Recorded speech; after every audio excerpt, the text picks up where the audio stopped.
Okay, so the last step in the whole open house process is your post-open house activities. So we got a bit of a checklist and some ideas on how to maintain connections with people that you meet that might want to work with you. So first thing we do when you're done with the open house is to return the house to its original condition. Secure windows, close blinds. If you've opened up doors into the garage or the backyard, make sure you put it back the way you found it. Do not leave an open house with all the windows and lights on and so forth.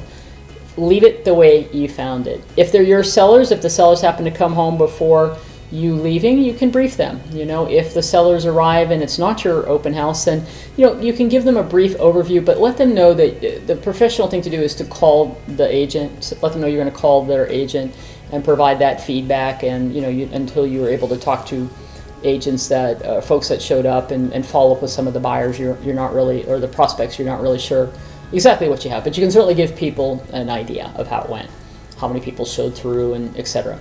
Then next, collect your signs. Secure the home, collect your signs. Hopefully you still have all your signs. As I mentioned, unfortunately some of them do go missing, or you'll find that some of them have been knocked over. And then it's time to do the post-open house connections, I like to call it. So first thing, put the folks into your CRM. Now, if you're using an open house app, what the cool thing is, if it's tied to your lead generation platform, it's going to create already a person, a contact in your database for you, in your CRM. And then you can also attach that to a follow-up campaign with texts and emails and so forth. I like the touch of doing a personal note. If you did get the person's home address, or if they own a home, you can look that information up.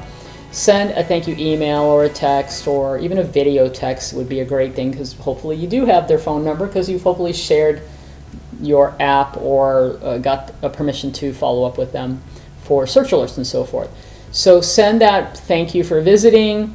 Now you're going to go ahead and put them on any search alerts in your website, and I like using my website if they're way down the road a little bit, because people like to control their searching, and search alerts that come from your IDX website will drive people back to your site, hopefully off of Zillow and the others, where they'll get those alerts saying here's a new property that meets your criteria. It'll drive them back where they can go. People just like to look at houses. You do it in the MLS, in my opinion, when they're really closer to looking and they're serious about going out and looking at homes with you. And that's a one-way, right? You're sending them the links, and there's not really an active search generally. Some of the MLSs have it, but you want people on your site until you're ready to go out and actually show them homes. In your CRM, you want to schedule that next call. So if you did get their information and they told you they're 6 months out, I would still 30, 45 days schedule a call to follow up. Things change, their time frames might have changed. So remember, always best practices in your CRM. Schedule the next contact. Put them on any kind of automated buyer campaign that you have with informative emails about the buying process. We'll talk about that in the buyer module.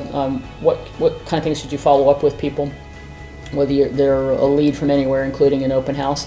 I would put them on your monthly local market newsletter that you're doing monthly, and if they have a home to sell, add them to your automated market report, offer to do a market analysis, and then, of course, last thing, you're going to invite them to future open houses as applicable, right? If the next open house you have meets their criteria, invite them, even if it doesn't invite them anyway, and that's all part of things that we talked about during this module. Okay, that's it. We walked you through the mindset, everything you need to do to get prepared, promote, select, conduct an open house, live and virtual, in person and virtual, all the way down to right where we are right now, which is let's get to work. So join me, and I'll bring it all together and give you your action items for open houses and how to make them work for you. We'll see you in the final lesson.